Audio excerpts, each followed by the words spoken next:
జీ5 ఉండగా మీ favourite TV shows ని మీరు అస్సలు మిస్ అవ్వలేరు. Complete free. ఎందుకు ఏడుస్తున్నావు బావా? అమ్మ చిన్నతనం నుంచి నన్నెంతో ప్రేమగా పెంచింది. నా కొడుకు నమ్మకానికి మారుపేరు అంటూ అందరి దగ్గర గొప్పలు చెప్పుకునేది. తనకిచ్చిన మాట తప్పానని ఈరోజు నన్ను వెలేసింది. నన్ను ప్రాణంలా చూసుకున్న అమ్మ పరాయి వాణ్ణి చేసేసింది. ఎన్ని గొడవలొచ్చినా సర్దుకుంటుందిలే అనుకున్నాను కానీ దూరం పెడుతుంది అనుకోలేదు. బిడ్డ ఏడ్చినప్పుడు అమ్మ సంతోషించే క్షణం ఏదైనా ఉందంటే అది బిడ్డ పుట్టినప్పుడు మాత్రమే. అలాంటి అమ్మను నేను ఏడిపించాను. అమ్మ చూపించే అనురాగాన్ని అసహ్యంగా మలుచుకున్నాను. తప్పంతా నాదే. గొడవలు దెబ్బలాటలు అవసరమా? మనం ఇంట్లో నుంచి వెళ్ళిపోతేనైనా అమ్మ సంతోషంగా ఉంటుందేమో.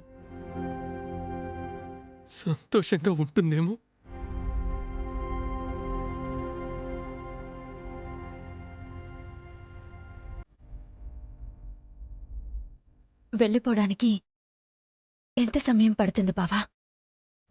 గుమ్మం దాటేంత. అమ్మ నిన్ను దూరం పెట్టి 10 నిమిషాలు కూడా కాలేదు. ఎంతలా బాధపడుతున్నా? పూర్తిగా బయటికి వెళ్ళిపోతే నువ్వింకా బెంగ పెట్టుకుంటా.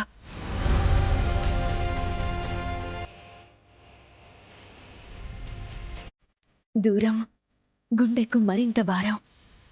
మనం మన ఇంట్లోనే ఉండి సాధించాలి. మన ఇంట్లో ఉంటేనే మన వాళ్ళను రోజు కలుసుకుంటాం.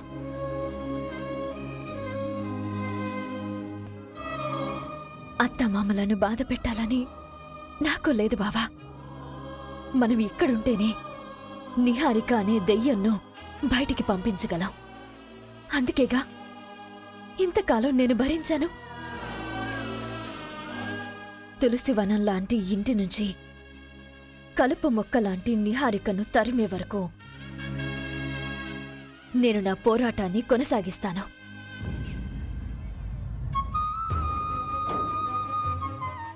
బావా, నువ్వేం బాధపడకు. నా కొడుకు మోసం చేశాడు అని నోటితోనే నా కొడుకు బంగారం అని అనిపిస్తాను.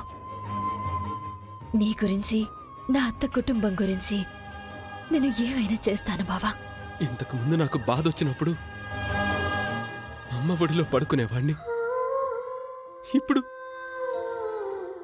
ఇప్పుడు ఆ ఒడినే దూరం చేసుకున్నాను.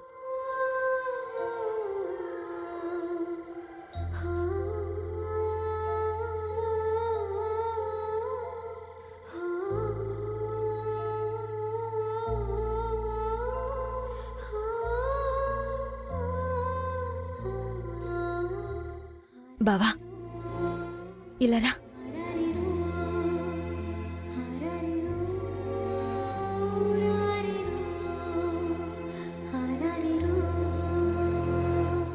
మళ్ళీ ఆ అమ్మ ఒడి చేరే వరకు ఈ అమ్మ ఒడిలో నిద్రపో. రా.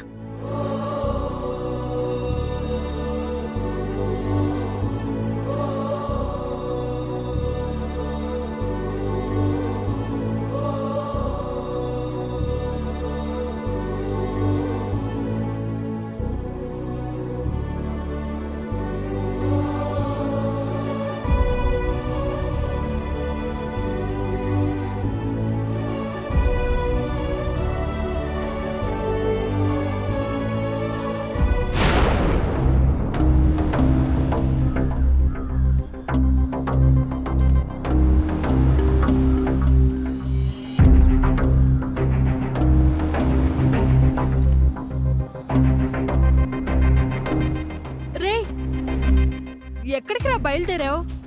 దుబాయ్కి. నేననుకున్నవేవీ జరగలేదు. అలాంటప్పుడు నేనిక్కడుండి బాధపడ్డం కన్నా దుబాయ్ వెళ్ళిపోవడం బెటర్ కదా. ఇక్కడే ఉంటే నాకు అవనియే గుర్తొస్తుంటుంది. అందుకే నేను డిసైడ్ అయిపోయాను. ఎంత మంచి నిర్ణయం తీసుకున్నావురా. తొందరగా పోరా. అయ్యో, నేను ఈ ఆనందాన్ని తట్టుకోలేకపోతున్నాను. మీకు హ్యాపీయే కదక్కా? అలా అంటావేంట్రా? నువ్వేమైనా పరాయి వాడివా? నా తమ్ముడివేగా. జరిగినవేవో జరిగిపోయాయి. కోపతాపాలు శాశ్వతమా చెప్పు? అవును వికాస్, ఇన్ని రోజులు నువ్వెప్పుడు వెళ్ళిపోతావా అని ఎదురు చూశాం. ఇప్పుడు నువ్వు వెళ్ళిపోతానంటుంటే బాధగా ఉంది. రేయ్, నిన్నెప్పుడు తమ్ముళ్ళ చూడలేదురా. కొడుకులా చూసుకున్నాను. సరే, నీకు టైం అవుతుంది, బయలుదేరు. బాయ్ అక్క. నేను వెళ్ళిపోయిన విషయం నిహారికకు చెప్పండి. సరే తమ్ముడు. నీకు ఫ్లైట్కి టైం అవుతుందేమో, నువ్వు బయలుదేరు. బాయ్. బాయ్. జాగ్రత్త.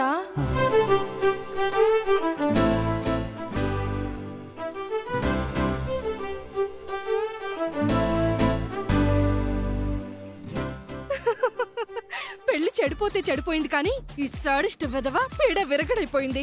ఈ సంతోషంలో డాన్స్ వేయాలనిపిస్తుంది. ఇంకెందుకు ఆలస్యం, వేద్దామండి. ఆ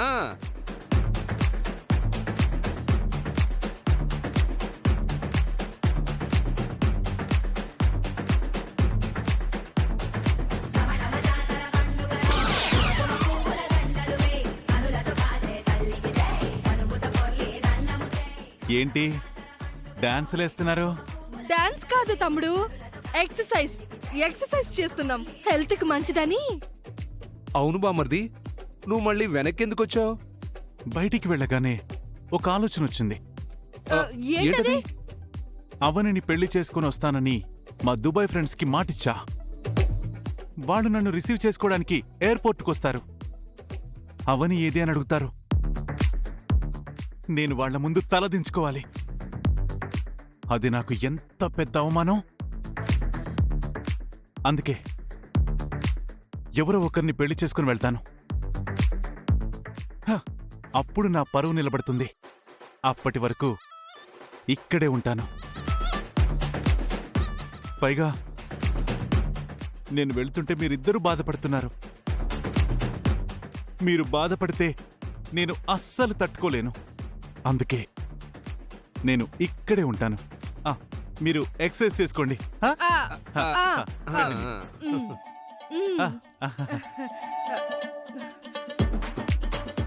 మన సంతోషం ఎంతసేపు లేదండి. మీ తమ్ముడు శాడిస్టే. మనలో ఎవరో ఒకరం పోయే వరకు వాడు వదలడు. జీ5 యాప్ డౌన్లోడ్ చేసి అన్ని ఎపిసోడ్స్ పూర్తి ఉచితంగా చూడండి.